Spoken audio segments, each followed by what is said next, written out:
Hey guys, and welcome back to the channel. I'm Zemo the Dad in DPS and back again with another video. Now today's video is going to be about New World Online, and the open beta has just basically finished. Now with that time I used a lot of it playing with the in-game features, especially the gathering and crafting systems.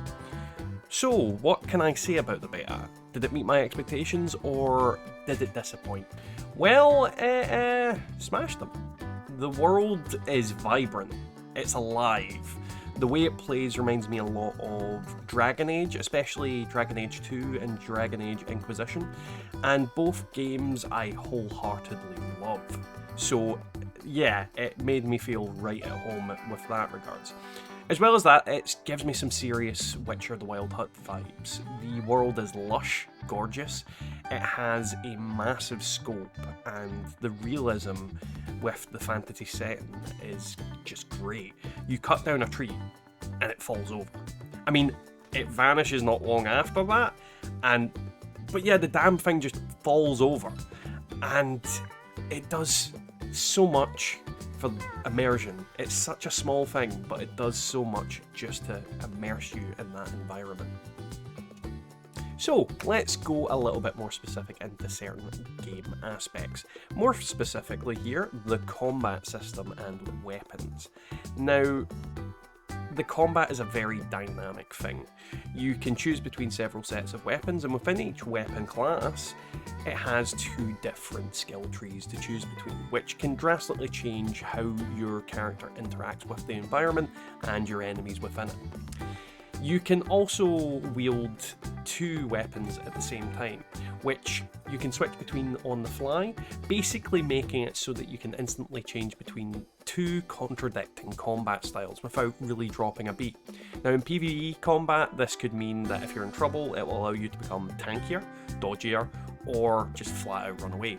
In PvP, this can give you the edge in combat against an enemy using a certain fighting style or tactics that is contrary to what you're currently using. So think carefully about what types of weapons you want to use in game and plan that for the future. But don't worry, because at the start of the game there is the chance to respec for free, but that is only free up until you're level 20, so be aware of that. So let's go into gathering and crafting. Now in general, just about anything you see in the map is gatherable. You see a tree, you can cut it down. You see a bush, you can take the wood out of it. You see a plant, you can pick it up. You see a rock, you can break it and gather its resources. Now obviously there's terrain objects like a big cliff and things like that, and you can't really gather that, but you get what I mean. There's a mound of rock on the ground. You can basically gather that.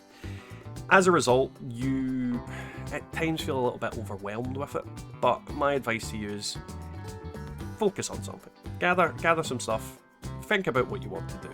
And gathering and crafting is very important. It can be as simple as making better gear for yourself, making ammo, making potions, or even making furniture for your future house.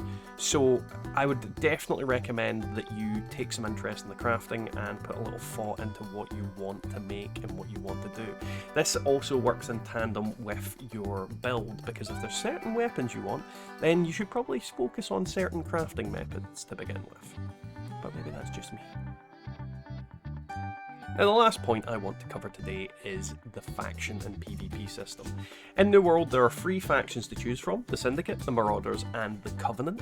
These 3 factions divide the player base up in much the way that the Alliance and the Horde do in World of Warcraft, and with that comes the inevitable PvP, or player versus player. Now you can choose to activate PvP, or you can pretty much just ignore it. However, what I would recommend long term is that it's something you should take an interest in, because if you have a guild, a clan, a company, whatever you want to call it, the game calls it a company, you can use your faction to conquer and take over segments of the world. And this comes with its benefits and things like discounts on housing, taxation, which basically taxes the use of certain NPCs in the towns that require you to craft, or the auction house. So you do get money put into your treasury of your company. So having a decent company and having PvP and all that kind of thing activated, it has real game consequences and things that you can then use it for later on. So I would definitely recommend looking into that. And yeah, PvP I think is going to be a big part of this game.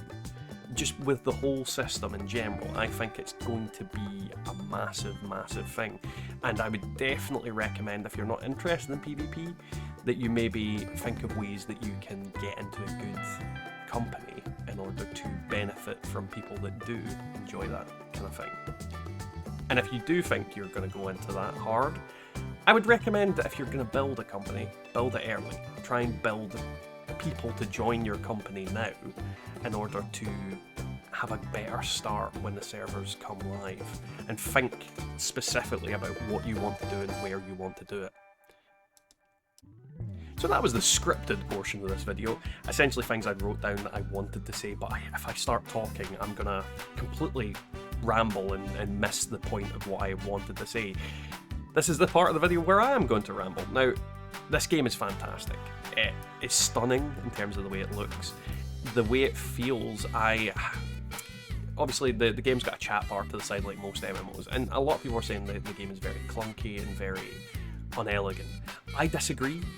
The combat system, in a sense, because it is so dynamic and it's about you swapping weapons and using different skills to counteract what enemies are doing, it can be mistaken as being clunky because you're not used to it yet. If you want to dodge, you might need to time it better. It's in a sense that if you play Dark Souls, if you just randomly dodge, you're not going to dodge every attack, because some attacks have an initial swing and then do damage throughout the duration of it. Some attacks hit instantly and that's the one hit it does. There's loads of things that you need to do in order to dodge certain things. There's the blocking mechanics. The blocking is the hardest part for me because I am rubbish at fighting games, but I am very good at Dark Souls games. So I just need to start treating the game like it's Dark Souls and kind of using the mechanics that are there that I know I'm relatively okay at, and kind of utilising them best. And that's the kind of thing about this game. The combat it's something different. It's not quite the same as every other game, but it has elements from quite a few games in there. And as an MMO's perspective, it's actually fantastically fresh and different to anything I've ever played.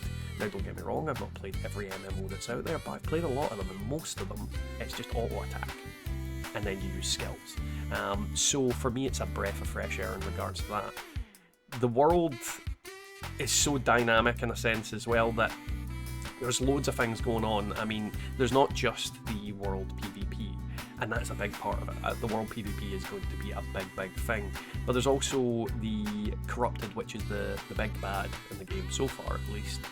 They show up in areas that just become, well, corrupted, and there's a giant floating jammy dodger in there, which looks delicious, by the way, but also terrifying. And that's something that happens, that you then need to fight off the Corrupted for, I'm assuming, better loot. I honestly didn't get to a level where I was capable of doing that in the beta, unfortunately. There's also the fact that when you're doing that, you're going to have to fight off your other players. The people that are meant to be helping you are going to kill you because they want the stuff, and they don't want you to get it because you're in a different faction. So there's a load of kind of things like that. There's also going to be things like guilds making alliances, not clans, companies, whatever you want to call them, are going to make alliances in order to, right, we will get this territory, you'll get that territory, but when it comes to, you know, taking this area, we'll come help you and do that, and then there'll be people backstabbing each other and doing all sorts of things, even within the same faction. So there's a lot of things that I foresee in the future that's going to happen. There's going to be a lot of drama, a lot of people just doing things to spite each other and doing things to basically rile up the community. It's going to be a game that is very player driven, because in a game like this, it's going to be the big groups that obviously try and rule the roost, and there's going to be little ones that just take little pot shots here and there, because you're not going to be able to control everything. There's a lot of different segments, a lot of different places, and there's a lot of guilds, clans, companies that are going to be fighting over it. And I just love the idea that it's going to be chaos. It's going to be absolute and utter chaos, at least for the first couple of months. The economy aspect of it, players are going to drive that hard. I mean, at this point, I struggled to find certain resources in the beginning. There was people camping them, basically. So it was an entire group that was camping a certain resource, and it drove me mad. I was sitting trying to get some iron, and then the second I started mining some, two other guys appeared out of nowhere and started mining the other nodes, but they were both from the same group. So they were obviously sharing resources in order to pull the stuff and then get one person to better crafting so that all of them could get better stuff.